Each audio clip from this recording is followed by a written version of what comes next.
তো এখন চীনের যথেষ্ট আগ্রহ আছে, যদি সেই রাস্তাটা করে তাহলে চীনের কিন্তু একটা গুরুত্বপূর্ণ ভূমিকা থাকবে এই রোহিঙ্গা ইস্যুটাকে একটা সুরাহা করার জন্য। এখানে আরেকটা বিষয় হচ্ছে যে এই চীন কিন্তু মায়ানমার সরকারের সাথেও সম্পর্ক ভালো আছে তার, আবার বিভিন্ন যে আপনার গোষ্ঠীগুলো আছে যারা নিজেরা মোটামুটি কিছুটা স্বায়ত্ত শাসন টাইপের চালাই যাচ্ছে, এই যে আরাকান আর্মির কথা যেটা, তো তাদের সাথেও কিন্তু ভালো সম্পর্ক আছে এবং চীনের লিভারেজ এই দুই পক্ষের উপরেই আছে।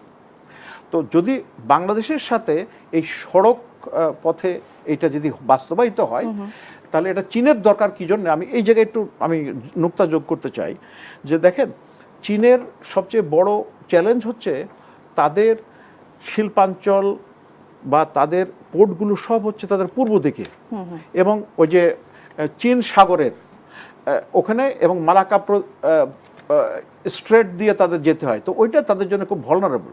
যেমন আমাদের হরমুজ বন্ধ করে দেওয়াতে মধ্যপ্রাচ্যের তেলগুলো যেতে পারছে না, ঠিক একইভাবে মালাক্কা স্ট্রেটে যদি প্রতিদ্বন্দ্বী আমেরিকা বা অন্য কোনো দেশ করে তাহলে চীনের জন্য বড় সমস্যা হবে। এই জন্য চীন কিন্তু আপনি ওদিকে গেছে, ইরানের রেলপথে তেল নিচ্ছে, আবার গওদার পোর্ট দিয়ে তাদের নিচ্ছে, আবার এখন বাংলাদেশের মধ্যে দিয়েও যদি এই সুবিধাটা পায়, এই যে মংলা পোর্ট সাথে সুবিধা, তারপরে চিটাগাং পোর্ট, তো এই রাস্তা যদি নিতে পারে তাহলে তারা অনেকটা নিরাপদ থাকবে।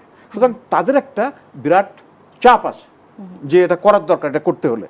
তো সেই হিসাবে তাদের একটা ইনভলভমেন্ট লাগবে এবং তাদের ইনভলভমেন্টটা হলে ভালো হবে, ভালো হবে। আচ্ছা, এখন আমেরিকা কিন্তু আবার একটা তাদের একটা চীনের সাথে তো আমেরিকার সম্ভবত সম্পর্কটা একটু অস্বস্তিকর পর্যায়ে রয়েছে। এই জায়গায় আমি বলছি, দেখেন আপনি ওই অঞ্চলে দেখেন কোনো সব যে সমস্ত জনগোষ্ঠী আছে তারা কিন্তু ওই খ্রিস্টান জনগোষ্ঠীর কোনো রাষ্ট্র নাই কিন্তু ওখানে, বৌদ্ধ বা ধর্ম করে না বা মুসলমান রাষ্ট্র সেগুলো।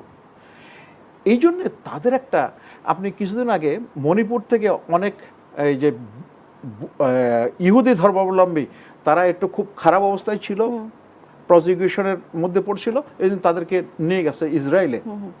তো ওই জায়গায় একটা মোটামুটি একটা রাষ্ট্র যেখানে আমেরিকার স্বার্থ বা পশ্চিমের স্বার্থ তারা মোটামুটি ভালোভাবে ধরে রাখতে পারবে।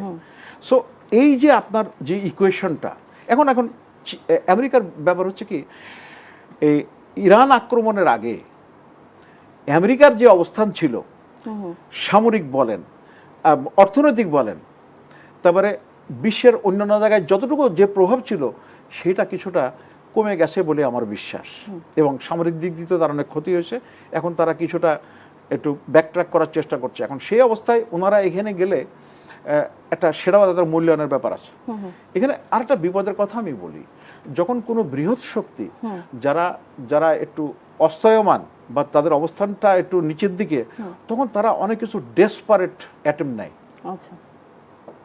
এখন আমরা চীন বাংলাদেশকে পছন্দ করেছে, আবার আমেরিকার সাথে আমাদের ভালো সম্পর্ক আছে, এবং এই সব মিলিয়ে কেমনভাবে আমাদের সরকার এটা হ্যান্ডেল করবে সেটা, তবে সরকারেরও সীমাবদ্ধতা আছে, কারণ সরকার চাইলে সবকিছু করতে পারবে না। সরকারের সীমাবদ্ধতা জানতে আপনার কাছে আসবো মেজর সাহেব, তবে এই পর্যায়ে অবসরপ্রাপ্ত মেজর মোহাম্মদ আশরাফুজ্জামান আপনার কাছে জানতে চাই, যেটি অধ্যাপক হালিম সাহেবও বলছিলেন যে বাংলাদেশকে এখন আসলে একটু কৌশলী ভূমিকায় পালন করতে হবে, এবং এই যে সার্জিওগড়ের সফরে বাংলাদেশের পররাষ্ট্র নীতির যে বর্তমান অগ্রাধিকার দেয়া হচ্ছে, বিশেষ করে আঞ্চলিক কৌশলগত অবস্থানের কথাও এখানে কম্পেয়ার করা হচ্ছে, এবং ঢাকা ওয়াশিংটন সম্পর্কের ভবিষ্যৎ নিয়েও নতুন করে ভাবার অবকাশ রয়েছে। আপনি আসলে কি মনে করেন যে বাংলাদেশকে এই সময়ে এই মুহূর্তে কিভাবে আসলে কৌশলী হওয়া উচিত? কৌশলী তো অবশ্যই হতে হবে, এবং আসলে কৌশলী না হওয়াটাই তো বোকামি। এবং তাহলে আমি বলছি আপনাকে, দেখেন আমেরিকা, প্রত্যেক দেশ তার স্বার্থ উদ্ধার করার চেষ্টা করবে, তবে যে দেশটা আমাদের সবচেয়ে বিড়ম্বনায় ফেলতে পারে সেটা হচ্ছে ভারত। সুতরাং ভারতের সাথে যে কোনো কাজ, কারণ আমরা অলরেডি স্বামী স্ত্রীর সম্পর্কের পর্যায়ে চলে গেছিলাম, সেখান থেকে আমরা এখন বর্তমান অবস্থায় ফেরত গেছে, ব্যাক অন ট্র্যাক, সেই ট্র্যাক, এবং তার সাথে এখন এই নতুন চ্যালেঞ্জগুলো।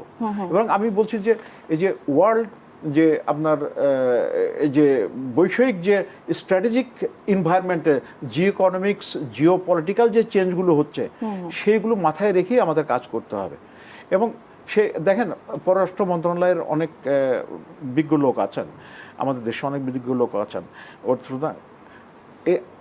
আমাদের পক্ষে কথা বলার একটা ডিসঅ্যাডভান্টেজ হচ্ছে, মানে সীমাবদ্ধতা আমি বলি আপনাকে, সব ইনপুটগুলো আমার কাছে নেই। মনে করেন যে আমেরিকান যিনি আসলো, এর আগে আমেরিকান রাষ্ট্রদূত আমাদের পররাষ্ট্র মন্ত্রণালয়ের সংশ্লিষ্ট ব্যক্তিকে কি বলেছেন সেটা তো আমাদের জানা নেই।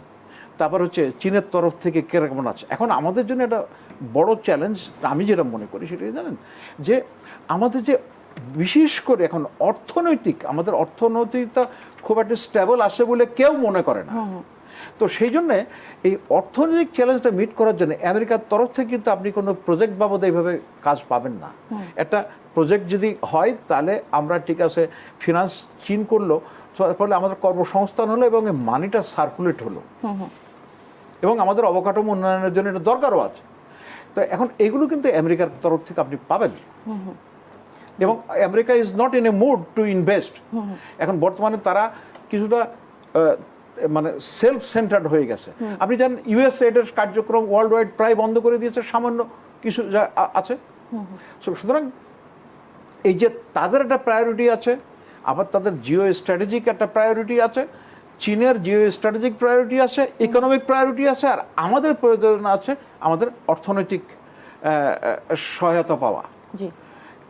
তো কাজেই সব মিলে আমাদেরকে যেটা আমাদের জন্য ভালো হবে, মানে আবেগ বশবর্তী না হয়ে বা কারোর প্রতি অতি উৎসাহী না হয়ে দেশের জন্য যেটা ভালো সেটা আমাদের করা উচিত। তার আগে একটা ছোট্ট আমি কথা শেষ করে দিচ্ছি, সেটা হচ্ছে কি, আমাদের পররাষ্ট্রমন্ত্রী যিনি আছেন, একটা হচ্ছে দেশের এই পররাষ্ট্র ইস্যু নিয়ে উনি গত 2 বছর ধরে, সরকার 5 মাসের পুরানো, কিন্তু ডক্টর খলিল কিন্তু আপনার 2 বছরের পুরানো, 2 বছরের পুরানো। সুতরাং উনি এই সিকোয়েন্সটা বুঝেন ভালো। তো প্লাস হচ্ছে তার আন্তর্জাতিক অভিজ্ঞতা, এবং উনি সব মিলায়ে আমার মনে হয় যে একটা there will be a right approach, আমাদের সেটাই করা উচিত। তবে আমাদের কেন যেন আমার মনে হয় যে করিডোরের কথাটা বলা হচ্ছে, এটা আমাদের জন্য অতি জরুরি হয়ে গেছে, ল্যান্ড করিডোর যেটা চীনের সাথে কানেকশনটা। জি। আর আরেকটি বিষয় আপনার কাছে জানতে চাই, যে এই যে বিশেষ করে আমাদের প্রধানমন্ত্রী সম্প্রতি চীন সফর করে এসেছেন, এবং একই মাসে কিন্তু আমাদের পররাষ্ট্রমন্ত্রী আবার মস্কো সফরে গিয়েছেন। আবার ওদিক থেকে তুরস্কের পররাষ্ট্রমন্ত্রী ঢাকা সফরের পর বাংলাদেশের কৌশলগত অবস্থান নিয়ে কি আন্তর্জাতিক মহলে একটু হইচই শুরু হয়েছে বলে আপনার মনে হয় কিনা? বিশেষ করে ওয়াশিংটন এটাকে আবার নতুনভাবে মূল্যায়ন করবে কিনা, আপনার কি মনে হয়? মূল্যায়ন তো তারা সবসময় করে, এটা কিন্তু ধারাবাহিক প্রক্রিয়া, এটা হঠাৎ করে মূল্যায়ন করে না, এটা যখন প্রয়োজন হয় তখন। আমি আপনাকে 72 একটা ভিডিও ডকুমেন্টারির কথা নিয়ে যাচ্ছি। সেখানে ব্রিটিশ সাংবাদিক, আমাদের এই যে স্বাধীনতার পরে রাস্তাঘাট সব নষ্ট হয়ে গেছে এবং ওই সময় ভালো ফসল নাই, তো বলছে যে এই একটা দেশ যার কোনো স্ট্র্যাটেজিক ইম্পর্টেন্স অন্যান্য দেশের নাই, তো তাদের এই সময়ে কোন দেশ সাহায্য করতে আসবে, এই জাতীয় একটা কথা বলেছিলেন। তো সেটার থেকে সময়ের ব্যবধানে বাংলাদেশের স্ট্র্যাটেজিক ইম্পর্টেন্সটা অনেক বেড়ে গেছে, কারণ বৈষয়িক আপনার পরিস্থিতিটা পরিবর্তিত হয়েছে। তো সেই জায়গায় আমাদের যে অবস্থানটা, এটা আমাদের জন্য একটা চ্যালেঞ্জ, এবং এই চ্যালেঞ্জের মধ্যেই আমাদেরকে আমাদের জন্য যেটা ভালো সেটা বের করতে হবে, এবং ওই মানে ওই যে রাগ অনুরাগ এগুলো বিবেচনা বাদ দিয়ে না করে আমাদেরকে শপথ নেওয়ার সময় যেভাবে বলা হয়, আমাদেরকে যেটা ভালো সেটা করার জন্য নির্মমভাবে করতে হবে। তবে আমাদের এখানে একটা মানুষের আমি একটা জিনিস দেখি, আমরা অনেকেই কথা বলি কিন্তু বলার খাতিরে বলে, এবং তাদেরকে আমি অনেকে মিডিয়াতে দেখি তারা খুব কদরও পায়। আচ্ছা। সো এবং সাধারণ মানুষের আমাদের বিশ্ববিদ্যালয়গুলোর, ভারতীয় বিশ্ববিদ্যালয়ের শিক্ষক স্লোগান হচ্ছে অ্যাকশন অ্যাকশন ডাইরেক্ট অ্যাকশন। তো যার কোনো ভিত্তি আছে বলে আমি সারবস্তু আমি খুঁজে পাইনি, আই এম অন সার্চ। তো এখন আমাদের বেশিরভাগই কিন্তু আপনি দেখবেন বিজ্ঞানভিত্তিক শিক্ষা বা এই যে অ্যানালিটিক্যাল অ্যাবিলিটিটা আমাদের কমে গেছে। আমরা কিন্তু গড় কথা বলা, গড় বিশ্বাস করা, তো সেই জন্য এখানে যারা কথা বলে, আমাদের কথা শুনে অন্যজন, তারা যদি এই যে এগুলো বিশ্লেষণমূলক কথাবার্তা শোনে, তাহলে একটা ওপিনিয়ন বিল্ড হতে সুবিধা হয়। নিশ্চয়ই, অসংখ্য ধন্যবাদ মেজর জামান আপনাকে। এ পর্যায়ে মেজর সাহেব আপনার কাছে একই প্রশ্নই জানতে চাচ্ছি যে অধ্যাপক হালিম যেটা বলছিলেন যে বিকল্প যেই সুযোগ সুবিধা বা ক্ষেত্রগুলো রয়েছে সেগুলো নিয়ে এত স্বাধীনতার এতগুলো দশক ধরেও ভাবা হয়নি। আসলে আপনার দৃষ্টিতে কি মনে হয় সীমাবদ্ধতাগুলো আসলে কোথায় কোথায় ছিল? আচ্ছা, আমি এই কথাটার এক মানে খুব অল্প কথায় উত্তর দিব আপনাকে, আরও কয়েকটা পয়েন্ট বলার জন্য, কারণ আপনার প্রোগ্রাম শেষ হয়ে যাবে। শোনেন, ইরান আজকে যেভাবে পরাশক্তিকে মোকাবেলা করছে, তাদের সবচেয়ে বড় ভিত্তিটা হচ্ছে জনসম্পদ। তাদের কিন্তু প্রাকৃতিক সম্পদ আছে 3 ধরনের: তেল, গ্যাস এবং লিথিয়াম। এই তারা যে মিসাইল তৈরি করছে খাইবার শিকান, এটা মানে লোকজন চোখ উপরে উঠে গেছে। এটা গেল একটা। সুতরাং জনসম্পদের আমাদের সবচেয়ে বেশি দরকার হচ্ছে জনসম্পদের মানে বিনিয়োগ এবং এটা উন্নয়ন, কারণ অর্থাৎ পর্যাপ্ত ব্যবহার। Right right. আচ্ছা, এটা যে বিনিয়োগের ব্যাপারে সর্বশেষ, এটা গতকালই আমি একটা ওয়ার্ল্ড ওয়াইড একটা সার্ভে হয়েছে, তাতে চীনের ইমেজ অনেক ভালো এবং আমেরিকায় ইমেজটা ক্ষতিগ্রস্ত হয়েছে। আচ্ছা, আরেকটা হচ্ছে এই যে বার্মা অ্যাক্ট কিন্তু প্রথম যেটা হয়েছিল সেটা হচ্ছে ওই ব্রিটিশরা ওই বার্মাকে স্বাধীনতা ঘোষণা দিয়ে চলে গেছিল, বার্মা অ্যাক্ট 1। আর এই যে আমেরিকা কিন্তু একটা করছে এই যে রিসেন্টলি, সেটা হচ্ছে বার্মা অ্যাক্ট 2। এই বার্মা অ্যাক্টের 2 এর ভিত্তিতেই কিন্তু তারা তাদের এখানে কৌশল অ্যাপ্লাই করছে এবং সেটাতে বাংলাদেশ একটা অবভিয়াসলি, যেহেতু আমরা যেটা রোহিঙ্গা প্লাস হচ্ছে আমরা প্রতিবেশী, সেই হিসেবে আমাদের একটা ভূমিকা থাকবে। জি, আচ্ছা, আমাদের 1 মিনিটের মধ্যে শেষ করতে হবে। আমি শেষ করে দিচ্ছি। রাইট, এখন আমরা সবাই কমন একটা কথা বলি যে প্রতিবেশী পরিবর্তন করা যায় না, প্রতিবেশী পরিবর্তিত হয়। যুগোস্লাভিয়া ভেঙে এখন 6টা রাষ্ট্র হয়ে গেছে। চেকোস্লোভাকিয়া ভেঙে চেক আর স্লোভাক 2টা রাষ্ট্র হয়ে গেছে। তাহলে তার পাশে যে দেশগুলো ছিল তাহলে পরিবর্তন হয় নাই? সুতরাং এটা আমরা ওইভাবে কমন না বলি যে পরিবর্তিত হয়, কিন্তু আমাদের ক্ষেত্রেও হবে কিনা আমরা জানি না। এবং আজকে আমাদের রাষ্ট্রের যে সীমানা আছে 50 বছর ডাউন দ্য রোড, সেটাই থাকবে কিনা কে বলতে পারবে না। কাজে আমরা এটা মানে হলফ করা বলার সুযোগ খুব সীমিত। ভাই আন্তর্জাতিক বিশেষজ্ঞ, তো আমি মনে করি যে এটা আমরা বিকল্প চিন্তা করতে পারি। আর ভারত যেমন আমাদের 3 দিকে ঘেরা, বাংলাদেশ আমাদের এই সামর্থ্যের বিষয়টা আমরা একটু কম ওয়াকিবহল। ভারতও কিন্তু বাংলাদেশ লকড। আচ্ছা, আপনি দেখেন তার কালাডান প্রজেক্ট দিয়ে অনেক চেষ্টা করছে সেই 2000 সালের প্রথম দিক থেকে, এখনো পর্যন্ত সেটা এখন ফাইনাল হয় নাই।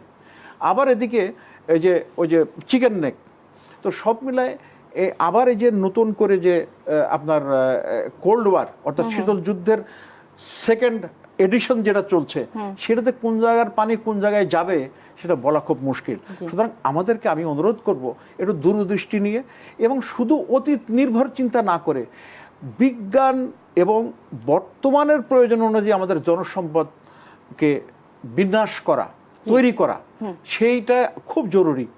জি, অসংখ্য ধন্যবাদ মেজর জামান। আপনাদের দুজনের বক্তব্যে এটি আসলে উঠে আসলো।